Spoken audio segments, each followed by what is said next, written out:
You're listening to the Karmic Mirror podcast, where we explore the wisdom tucked within the layers of the self-help world.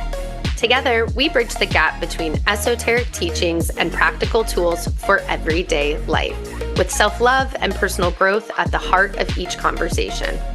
Whether you're a seasoned seeker or just beginning your path, join us and uncover the magic within and around you. Hi, everyone, and welcome back to Karmic Mirror.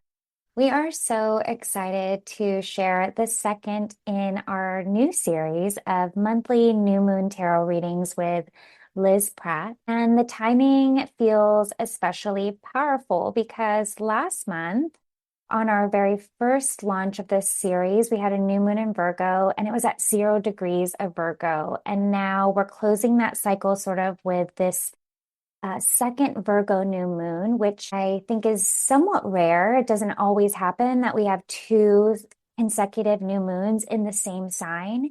But what feels really, really potent right now is that this second new moon, not only are we in eclipse season, but it's happening at 29 degrees Virgo. So that first new moon, 0 degrees, the second new moon at 29 degrees. So it's almost like this beginning and completion to this Virgo cycle. Hi, Allie.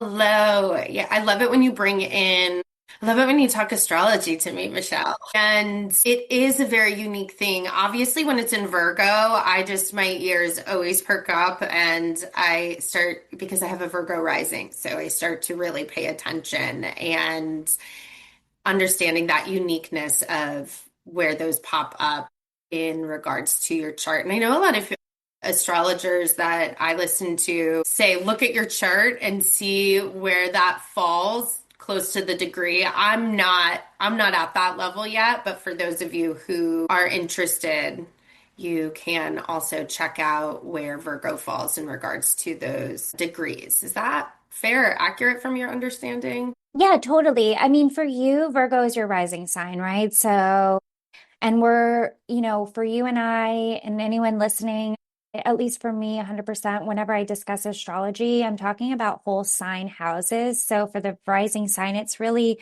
where you're right, it sets your entire chart and the houses. So I think either way, no matter where it lands for you, degree wise, you're going to feel it pretty potent, especially if it's somewhere, I would say maybe somewhere really prominent in your chart. And with my very baby understanding of astrology, what I would say is prominent might be the personal planets. So the luminaries like your sun, your moon, your rising, but also, maybe Mercury, Venus, Mars, these more personal planets that really speak to personal shifts or themes in your life. But rising sign is pretty big. For me, anyways, I was just coming off of I don't know, one of those days where you have a voice note conversation with someone that feels like you're talking the whole day, but it's just in snippets of voice notes. Yeah, yeah. And she's a Virgo sun.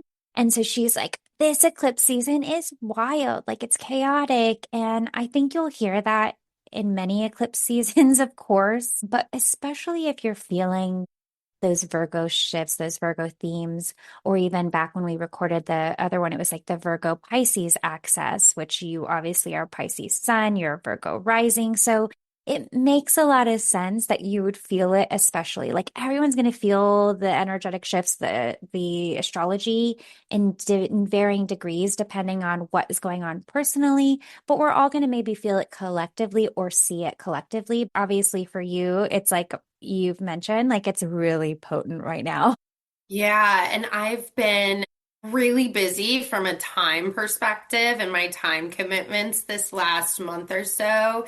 And I am obsessed with this addition to the Karmic Mirror Mm. community because wow, does a month go by quick. And here we are again at another new moon. And what I really appreciate about this additional offering that we're providing to our community is that I get to touch back in and it's this reconnect. So last month I had really talked about the energies or I had connected with those energies. And this was a cool connect back. The approach that I've been taking this month, as our regular listeners would know, I have this attachment with astrology. It really brings up that trigger of the productivity, and I have to do. And this month, I really was just so time constraint committed that I was kind of like throw my hands up in the air and just let things come and take care of my nervous system and take care of my mind, body, and spirit to the best that I can. And it was only when I listened to this reading and you and I started to talk that I started to say, oh, a lot of this is making sense. A lot of it is coming together. But it was in those moments where things were popping up and I took the moment to pause and not lean into that. Oh, it's fucking eclipse season race. Let's watch out for it. And that's, I think, what some of we can talk about today is in that reading and the energy of what came up. I also think it'd be worth mentioning. Liz talks about sitting with Hecate, and without going into goddesses in this episode, what do we know about Hecate? Just for those who might be interested when Liz is saying, channeling through Hecate and when I sit with Hecate. Yeah, I mean, what I know about Hecate is, she's a goddess of transformation and represents the underworld in a sense. And we talked at length about this, but I want to go back to something really, really quick because you said, you're talking about your body, taking care of your nervous system, and Virgo is an earth sign. Virgo represents, you know, and when I think about earth, I think about the body and I think about grounding. And I also think about one other aspect of this particular astrological moment is that the south node I'm sorry, this eclipse, this new moon in Virgo is happening near the South Node. And the South Node, if you go back to a previous episode that we recorded on Mhm. this, we talk about it being the tail of the dragon. And there's a lot to do with releasing, there's a lot to do with comfort zones and just pulling all of that together. It's also in opposition to Saturn, which is all about structure and systems, which is not so unlike Virgo. And so, I don't know, a lot of those themes have been coming up tending to your body, to your physical body, to the things that ground you, and letting that be enough.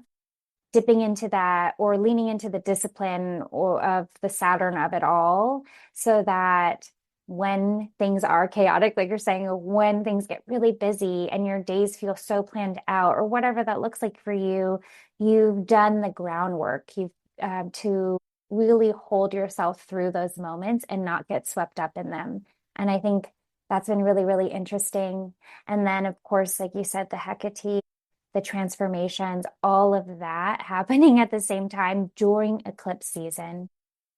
Mhm. It just all feels really, really timely. As you will hear in the reading that Liz does, that we're going to play after this, there's a lot happening around shedding.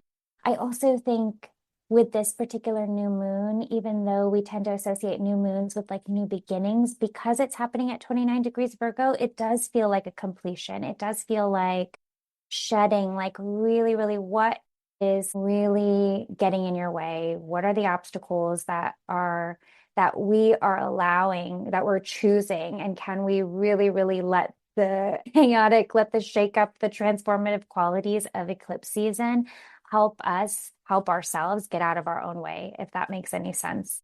Yeah. But I, yeah. Liz's reading, as I was listening to it this morning before we jumped on, I was like, yes, like she pulls, she talks about shedding and shedding outdated beliefs. I've also heard a lot about this particular new moon in Virgo, this solar eclipse that we're having on the 21st, being about like, what are the fears that are holding you back and back to the obstacles? Like, what are we still holding on to that is really like we are ready to release? And sometimes astrologically, we're only human. We can only do so much with what we're given and what we know and what's in front of us. And sometimes these big astrological moments help us just give us that extra little zhuzh that we need. Yeah. And looking at these energies as such, they're coming up to get awareness on that and let go. And admittedly, I can get a little in my feels and like maybe more the frustrated way when it's like, oh, just let it go, just let these things go. And really, I took a step back. And then when we listened into the reading and the connection, when I was looking up Hecate just a little bit, because I was interested in how she might help Liz to inform these readings, connected to boundaries, doorways, Yeah. transitions as well. And we're about to record an episode on boundaries. So stay tuned for that if you're listening real Hmm. time as well. And what really amazed me in the theme early on is that sentiment of when we take care of our nervous system, we become more aligned and opportunities arise. So Hmm. that sentiment of the hyper productivity is what we need to do to make money. And that just is not always the reality. And it felt very timely that during this time, I'll give one example.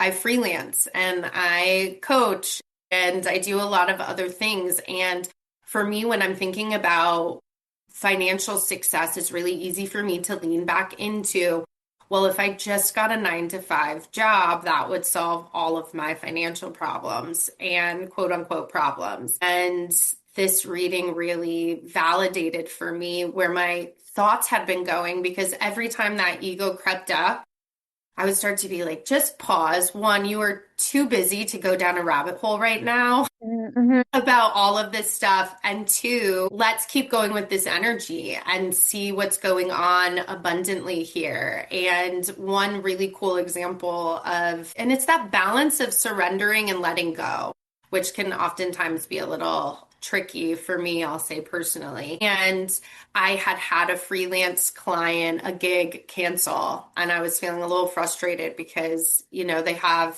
31 days until they can cancel. And it was like right at that 31 days. So I was feeling a little frustrated about that. Instead, client had, I had to pause because you froze.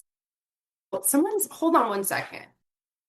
Someone's knocking. All right. So I was feeling a little stressed because a gig had canceled and I had already crunched my numbers and was already feeling so appreciative of that paycheck that was going to come in because when you freelance, you don't get paid unless you work. And in the midst of eclipse season, all these things going on, they had canceled. And I just took the moment to take a deep breath and pause and tell myself I was safe. And not even 2 days later, another representative from my freelance company reached out, and the client that I had just worked with scheduled another class this year, and the rate is higher. So basically, that class got replaced, and I'm making more money. And it's those types of things where I'm just really appreciative that I surrender. And that to me was that message that was being called and brought to in the reading of opportunities arise when we become more aligned in just who we are. And for me, it's that presence that we are safe. That is, who I am and who I strive to be in present and not getting that freak out. What I know you had said earlier, the tower spoke to you, and then there were other elements of it. What was really a standout or felt relevant in your life right now? Well, I'll just go back to something first that you said. You're talking about the opportunities and the alignment and the nervous system, and that is just magnetism, right? Like we don't really actually talk about manifestation that much because I don't actively practice manifestation in the popular way that we talk about it. But there is something about, you know, soothing, knowing how to soothe your nervous system, knowing how to anchor into yourself amid the chaos. And to me, that's such a recipe for magnetism when we're not experiencing or approaching life from a real place of desperation. And sometimes the circumstances around you, of course, like make you feel desperate or in lack or whatever it is. I'm not saying you, just in general. And none of that is permanent. Like those things are constantly in flux and moving, like the different opportunities with freelance work, and it's like when we anchor into the things that are really true and real and that exist in our body that we have control over. And I think that's a whole other bucket. But I think I'm speaking from personal experience, and I understand there are many people who cannot anchor into that because there's just no escape from the chaos in their real lives that are really, really devastating. But in this particular conversation, that is just pure magnetism, right? Because it's just, I have what I need in front of me. I have everything I need. I am safe. I am secure here in this moment. And we're so blessed to be able to have that. So I love that you mentioned that. And then I'll say for the reading of it all, before we turn it over to Liz, is that just an example of how the astrology can show up collectively and personally. So collectively, I talked about Virgo as an earth sign, and I talked about it really, really. Virgo to me represents a lot about health and wellness as well. And if I look at the collective themes there, like, yeah, it's really, that's what's been stirring in my life, is kind of stepping back from some of the other things that maybe just aren't so important to me right now, and really grounding into the things that contribute to my personal health and wellness. And I mean that from mind, body, spirit. Like I've been tending to my home, I've been tending to my body differently. And those are real collective themes. And the personal aspects of it, for me, anyways, is Virgo is in my eighth house of other people's resources, of mental health. And Mhm. so the ways that it can show up both collectively and personally at different degrees, even if Virgo or, isn't necessarily something really, really present in your chart, right? It's for me, it's in my eighth house, but it's been a lot of, to Liz's reading, a lot of shedding ideas, but more so she talks about balance as the second card she pulls. And when I heard her talking about it, what really came up for me is the word hyper independence, or the idea that we are hyper independent. And so I thought a lot about this eighth house, mental health, other people's resources, and being able to depend and receive, and doing that in a way that I don't have a chip on my shoulder and I don't feel like I need to prove something. I can accept help from the people in my life. And it's just such a beautiful thing. So it's very timely, very relevant to the reading. I'm giggling because yesterday I started listening to the reading, Hmm. and when that piece of the balance came up and opening that portal for a mutual give and take is Hmm. my understanding of it. I got so triggered yesterday, and literally I think in it she's like, if you're triggered, where, and I just had to say, nope, not today. I'm not doing this Mm. today. And then I could listen to it with fresh ears this morning and really reflect. It's a lot of the roots and the blocks and the childhood things for asking for help, and that give and that take. So Hmm. that was a really resonant theme for me as well. And then the last one with the tower, just moments of clarity, and where are we able to take things away that are clouding? Where are we able to see through the clouds and really let go and realize that we're ultimately protected? And all tarot cards look different, depending on the deck. And when she started, I couldn't help but when she was talking about the kids falling from the tower, I started giggling. I was Yeah. that is pretty extreme, and also maybe very representative of big shifts, big changes, big movement. Yeah. I like when she described the card too. They're falling from I don't know, did she say treehouse? Maybe I made that up, but it was on fire, but there was a blanket to catch them. Yeah.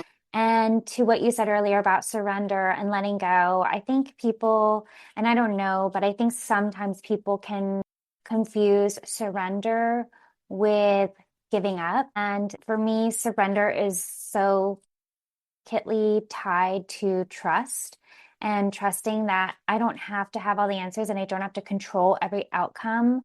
Sometimes I can surrender what I am at my max for, or my capacity of understanding in this particular human form. And I can trust that there are other elements, there are greater powers around me that are there to catch me. And sometimes the blanket is yourself. Sometimes the blanket is very much the framework and the grounding that you've done, the work you've done to set yourself up, so that you can trust and surrender. And sometimes it's the people around you, and sometimes it is things that you just won't ever be able to fully understand. Well, without further ado, let's transition into hearing Liz's poll that is guided through her channeling gifts and Hecate. Friendly reminder that Karmic Mirror has launched a new Substack as well. Other thoughts, other perspectives that Michelle and I have around this new moon, some other details about what it means astrologically can be found in Substack, and hang out after Liz's reading for affirmations that pair really, really nicely with this month's reading. Thanks. Hey, witches, it's Liz with Fireside Healing. Every month, I channel a new moon tarot reading for the Karmic Mirror community. I work with Hecate to bring forth divine messages for insight and guidance and a little bit of magic. So sit back, relax, and listen to what this lunation has in store for us. So this is the new moon in the sign of Virgo for Sunday, September 21st. And this is the second consecutive new moon in Virgo we've had. If you remember to last month, we also had a new moon in Virgo. And it's not unheard of, but it is pretty special that we're experiencing that again. This is also an eclipse. So it's closing out the eclipse portal we were in and the eclipse season for 2025. It's closing out the eclipse portal, and it's also the autumn equinox. Wow, wow, wow. That is transformative energy that is just begging for balance and for us to sit with duality. This past month, the energy was a little spicy. It is every year for eclipse seasons. You may have experienced shakeups, redirection, tension within relationships or within situations. And just trust that if if you lost that job, if you broke up with that person, if you found yourself in a less than desirable situation, just know that it is ultimately for your greater good. Eclipses come in every year to kind of naturally strip away what really is not needed in our lives. So in the spirit of that, we have 3 cards that we've pulled, and the first one represents what we're shedding, what we're letting go of, what we really need to kind of shake off. The second is where we need to find a little bit more balance, or what we can explore that will ultimately bring balance into our lives. And the third is what is rising within us. Okay, are you ready? Let's jump right in. The first card, what are we shedding, is the King of Pentacles in reverse. I think that we are really finally grounding into this clarity, this understanding that you don't need to look a certain way, or you don't need to do a certain job or have a certain degree to be successful. Success takes many shapes and many forms. And when we slow down and let go of hustle culture, let go of this need to overconsume and overproduce, we start moving naturally into abundance. And this could be something that you've even seen this past month. When we take care of ourselves and our nervous systems, when we say no, more aligned opportunities begin to open up. I know that was part of the theme of last month's reading. So perhaps you put that into practice and you actually saw things open up for you. New opportunities, synchronicities, more aligned work, feeling better about your day to day. Finally understanding that you don't need to make every moment of your day super hyper productive in order to be successful and to make money. This is a really important lesson for all of us to learn, because we we've been really lied to about this, like, you gotta work, go, go, go, move, move, move. That's the only way you can succeed. No, that's generally just how we create more wealth for the people that we're working for, but it doesn't actually work when we're trying to create wealth for ourselves. So this is a really beautiful, beautiful shedding that we're experiencing here with the King of Pentacles in reverse. For where we should explore balance, or what the topic that we should be exploring in order to bring in more balance, where we can find more balance in our lives, is the Five of Pentacles. The Five of Pentacles, um, it's a card that represents when we have found ourselves in times of hardship and need to look for others for support. And so this brings up a very interesting topic, because it asks us to sit with, okay, if you had nowhere else to turn, where would you go? Who would you ask to help you financially, or with their time, or with their resources? And does that trigger you? Does it trigger you to have to ask another person, another member of your community, maybe this could be your family, friend group, for help? How does it feel to ask for help? Is it scary? Is it uncomfortable? Is it something that, like, you would totally dread? Oh God, I could never, I could never. Because that's an important thing for us to sit with. When we ask others for help, when we lean on our community, we open a portal of giving and receiving. And it allows other people then in the future to ask us for support. And that's really like a way of strengthening communities. I think our current society really would love to have us all so singular and isolated and be these individuals who don't rely on each other. So, you know, I have a lawnmower, my neighbor has a lawnmower, when in fact, do you really need a lawnmower if your neighbor also has one and is willing to let you borrow it for the day to mow your lawn? We buy more and consume more and produce more when we don't think we have other people to rely on. And this energy right here is asking, hey, who's in your community? How can you support them? How can they support you? That person who offered to, babysit for you, or pick you up from the airport, instead of taking an Uber, or, like, picking you up some food, lending you some sugar, would it be that crazy to actually take them up on that? Yeah, so it's a beautiful card. And it's also, there's this element of, like, triggering, right? Like, if that triggers you, let's do shadow work around it. Why does that trigger you? How does it feel? Does that bring up feelings of lack? Like, have you ever relied on anyone but yourself? Maybe we can explore relying on each other. And lastly, the third card, what is rising within you? Oh my word. It's the frickin' Tower card. So if you're not super familiar with tarot, the Tower card is like this, known as like the scariest card in the major arcana. It is one of upheaval and destruction and shakeups and redirection.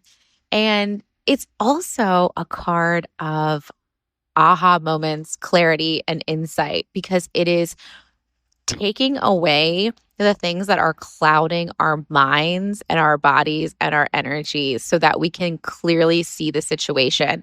So in this card, we have two children sort of falling from their treehouse, which is caught on fire. It looks like due to lightning striking it. And they are falling, but there is a blanket waiting to catch them at the bottom. So yes, they're falling. Yes, it's tragic that their treehouse is on fire, but they're ultimately being protected. So what's rising in you, I feel like, is this need, this unbridled urge to let go of what is causing you destruction, what's causing you stress, what's causing you anxiety, What feels too much to hold? That's what's rising within you. I mean, this is like I said before, a really, really transformative time, transformative lunation. So, yes, it can be a little scary, but if you feel like you're just fed up with something in your life, let it go. Let it go. The cards, Hecate, the dark and divine feminine are saying, they are affirming, you can let this go. You can change yourself and you can change your reality and you can change the systems and you can change your community for the better. You have so much more power than you realize. And that's what this spread feels like.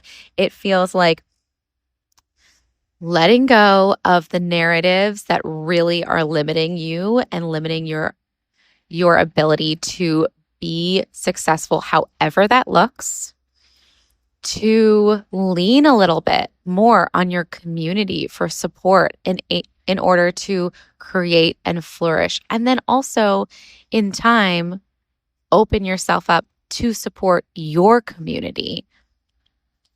And finally, to let go of the thing that is really causing you way too much stress. The thing that you know you don't need. Let it go. Whatever's rising within you, let it out. So, I hope this resonates with you and this gives you some feelings of inspiration, maybe some relief, and of course, some affirmation. Thank you for sitting with me for this beautiful tarot reading, and I will see you next month. Hi, witches. Here are a few affirmations to help you really embody the insight from this tarot reading. All right, take a deep breath. Here we go. I am safe to ask for help. I am safe to ask for help. I offer support to others when my cup is full. I offer support to others when my cup is full. I make more money when I rest. I make more money when I rest. I let go of what no longer serves me. I let go of what no longer serves me. I am who I am, and that is enough. I am who I am, and that is enough. Okay, so the best way to use these affirmations is to speak them into water. Take a glass of water in the morning with just a little pinch of salt. Stir the salt into the water and speak these affirmations directly into that cup. When you're all finished, drink the water slowly, meditatively, and just really imagine those affirmations washing all over you. All right, enjoy. See you next month. Thanks for tuning in. If you resonate with today's conversation, connect with us on Instagram at Karmic Mirror Podcast and send us a message. And don't forget to subscribe wherever you listen. And if you're loving Karmic Mirror, we'd appreciate a glowing review or a share with someone who could benefit. As we close, remember, life is not a one-size-fits-all approach. How are you honoring your unique path? Stay curious and always be kind to yourself. Until next time on Karmic Mirror.